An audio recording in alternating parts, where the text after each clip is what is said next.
Road to Rock. Suspicious Minds by Elvis Presley. The world of rock isn't just written with notes. It is forged in moments of chaos that hide secrets no one dares to tell. Some call it legend, others a curse. Turn up the volume.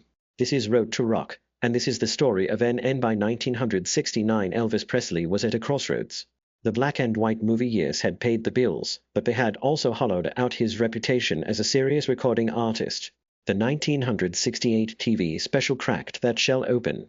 What came next was a deliberate return to the studio to find a tougher, more urgent sound. NN's Suspicious Minds began not in Graceland, but in the hands of Mark James, a songwriter who had carved a spare, uneasy tune about mistrust in love. Elvis heard the song, felt the tension in it, and decided to make it his own. He flew to Memphis and met Chip Smallman and the house band at American Sound Studio, the Rhythm Corps, now known as the Memphis Boys. These were players who lived in the pocket: Reggie Young on guitar, Tommy Caldwell on bass, Gene Chrisman on drums, with keyboards and subtle horn arrangements layered in. The recording sessions were small, intense, almost informal. The band cut takes together, chasing feel more than perfection. What lifts the track is the interplay between Elvis' voice and the arrangement. A driving backbeat, a sharp guitar motif that cuts across the groove, an organ that simmers underneath, and a female vocal response that turns the chorus into a countermelody. There is also that production stunt and near fade that pulls listeners back into a louder, more urgent coda.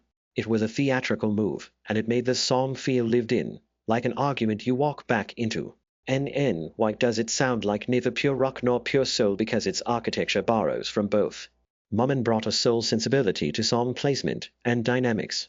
Elvis supplied a throat and phrasing honed on country and gospel.